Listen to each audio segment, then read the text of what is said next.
uma reunião de 7 horas de duração de todos os ministros, ministras e mais a presidenta da Petrobras, que também participou da reunião. Uma reunião de rápido balanço do que foram esses 2 anos e da programação do que será entregue esse ano. Então, é uma reunião extraordinária e 2025 definitivamente será um ano das entregas, de ganhar materialidade e de consolidar, eu diria, tudo o que foi feito para que a população tenha a nítida percepção do que foi feito em termos de reconstrução desse país, já que pegamos um país desmontado nas suas políticas públicas, com milhares de obras paralisadas, obras de um valor simbólico muito forte para a população, entre eles no Minha Casa Minha Vida, obras de educação, de saúde. Nós, em 2 anos, reestruturamos esse país, todos os indicadores econômicos, o menor índice de emprego da história, da série histórica, o maior salário médio da série histórica, o maior crescimento de massa salarial, o investimento crescente no 3º trimestre do ano passado.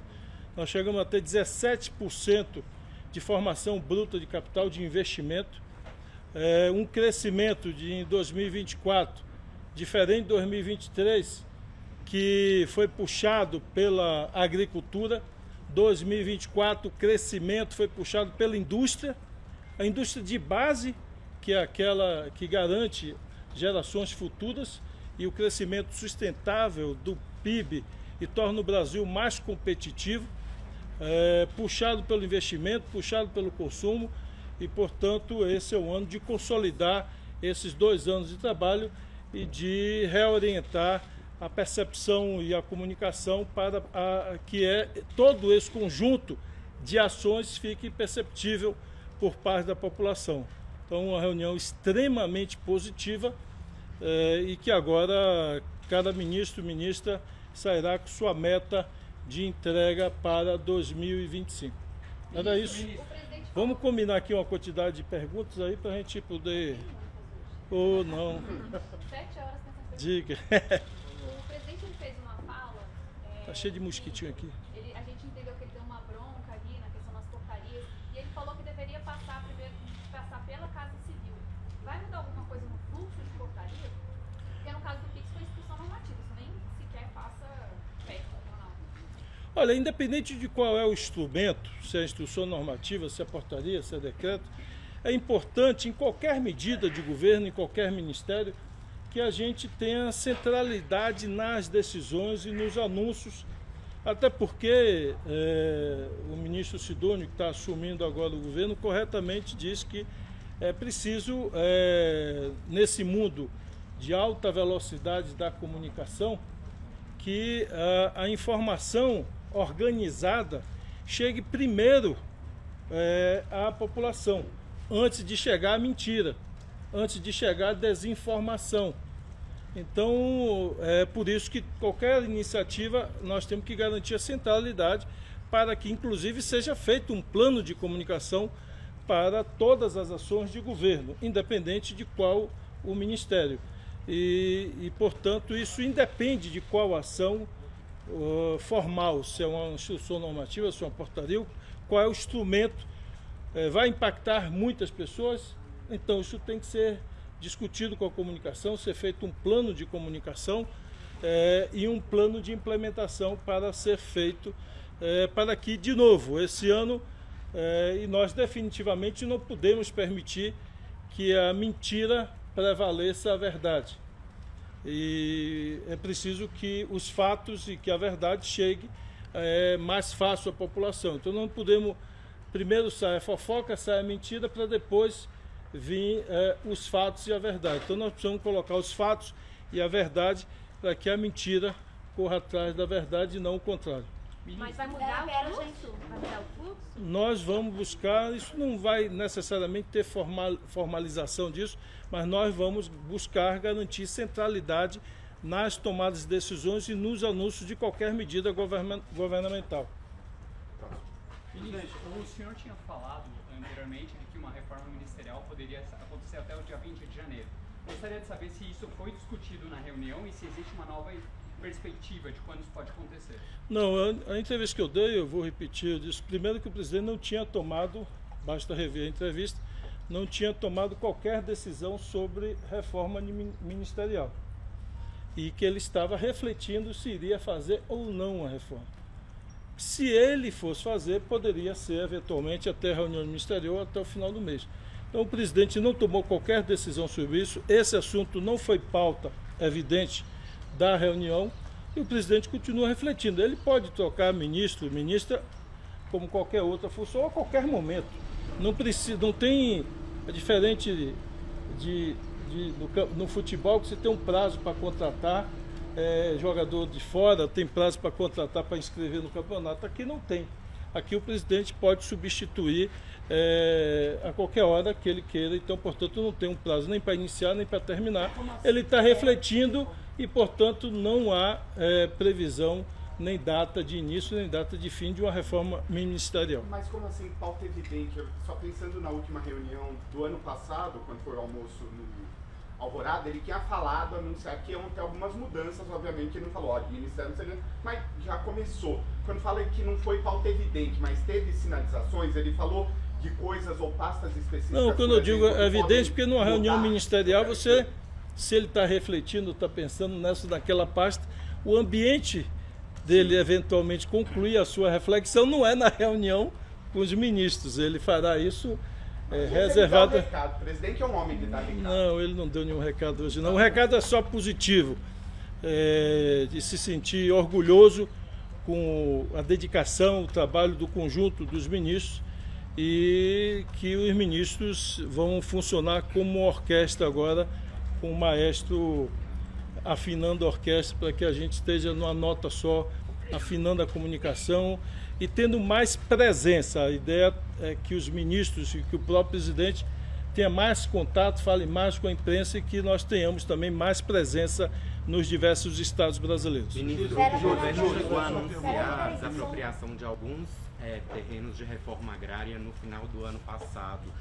Reforma agrária foi discutido? Sim, aqui, claro. Como que isso deve avançar em 2020? Não, isso óbvio que está na pauta. O ministro Paulo Teixeira pautou lá um conjunto de ações que estão programadas com desapropriações diárias, que o programa de reforma agrária se intensifica e esse ano nós teremos a consolidação de vários processos que estão em andamento, inclusive também de áreas indígenas que serão consolidadas. Ministro, o presidente falou claramente que vários ministros representavam os partidos e que ele esperava que essa representação ela se projetasse além do governo. Obviamente, votações no Congresso será um ano bastante desafiador sobre esse aspecto. O que o senhor acha que é preciso mudar? O presidente quer que mude o quê? Não, o que o presidente falou, nós estamos tratando de política. E política, os ministros são agentes políticos, não só agentes administrativos. E, portanto, ele deseja que os ministros dialoguem muito com suas bancadas, com seus partidos, para que isso tudo faz parte do que nós estamos chamando de percepção por parte da população e da disputa política. É evidente que fica claro que a oposição começou os ataques como eles fizeram durante a campanha anterior, ataques com mentiras, com fake news, com notícias falsas, com tentativas de falsos terrorismo junto à população, e é preciso que a gente tenha unidade política, articulação política, para poder responder também politicamente. É um conjunto de ações e não é a SECOM que vai resolver isso sozinha. Isso tem um conjunto de articulações políticas e que ele espera que os ministros também consigam fazer. Ministro, foi dito claramente na reunião, então, pelo Lula ou pelo senhor, por algum ministro, que o governo está perdendo a disputa política pelas narrativas nas redes sociais? Não se trata de uma questão de Brasil ou desse governo. O mundo inteiro, para quem acompanha a política no mundo, percebe claramente que o patamar de disputa política mudou de qualidade. E mudou para pior, não foi para melhor. As redes digitais, que muitos não gostam de chamar de sociais, chamam de redes digitais, propiciaram essa propagação do ódio, da mentira, da desinformação, da segmentação de informação. Eu repito, eu já disse algumas vezes em entrevista, a mim me assusta muito quando a gente faz pesquisa e 40% da população responde, quando se pergunta na pesquisa, você se informa por qual veículo? TV, rádio, jornal, e 40% responde exclusivamente por grupo de Zap. Então, isso no mundo inteiro está modificando as relações políticas, está modificando a percepção da vida social. O mundo está muito mais conflituoso, o mundo tem várias regiões em conflitos armados, em guerras, com morte de milhares de pessoas. Então, isso tudo é preciso, eu diria, mudar e aperfeiçoar o processo de comunicação e de articulação política. Na Europa é visível isso. Então, o mundo inteiro está refletindo sobre como fazer com que o debate qualitativo volte a preencher o lugar das denúncias e da propagação de ódio que domina, eu diria, muitas dessas redes digitais, não só no Brasil, no mundo inteiro. Ministro, essa questão... Vamos lá, vamos finalizar. Senão daqui a pouco vocês vão ter uma imagem de um ministro desmaiando de fome aqui na frente de vocês. Essa questão do PIX, esse desgaste que aconteceu por causa desse problema de comunicação e dessa campanha que a oposição fez relacionada ao PIX, deixou o ministro Fernando Haddad mais fraco dentro do governo? De jeito nenhum, ao contrário. Eu diria que, a partir dessa reunião, a minha sensação, que estou há 2 anos no governo, participei de várias reuniões, que de todas as reuniões que eu participei, essa pessoalmente foi a que eu mais gostei.